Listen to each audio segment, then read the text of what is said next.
Hello again mga kaplantita ko dito sa US at sa ibang bansa sa Pilipinas at sa kung saang bansa man kayo naroroon. So nandito, good vibes lang. Itong ating sili na ngayon ay ang dami-dami ng bunga. Yan, nakikita ninyo, dami na niyang bunga kahit na may mga naghingi na dyan, may mga kumuha na, patuloy pa rin siya namumunga at namumulaklak. Yan.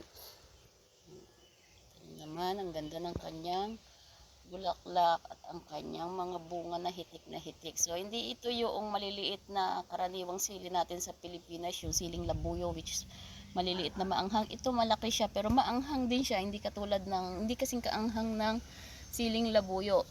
So, ito yata yung tinatawag nila na jalapeno. So, katulad siya nung nabibili ko na sili dun sa garapon. So, hindi ko kasi alam kung anong klaseng sili ito nung tumubo lang siya ng kusa rito, siguro dahil doon sa mga nahuhulog na buto na pinapatuyo ko dito sa may itaas ng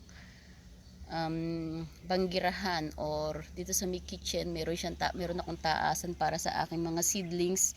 Nilagay ko siya doon, and then one time humangin, nagkawala yung seeds ko doon. Siguro dito siya napunta, nahulog at tumubo siya, which is okay naman sa akin dahil ngayon meron na kaming pagkukuhanan ng sili. Pwede siyang ilagay sa pansigang, pwede siyang ilagay sa dinuguan. Ayan, kapag nagluluto kami ng dinuguan, ginagamit ko rin yan.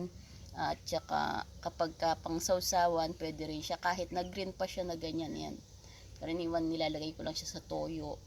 Masarap siya kasi malutong. Okay, so see you again susunod na video mga kaplantita, and God bless.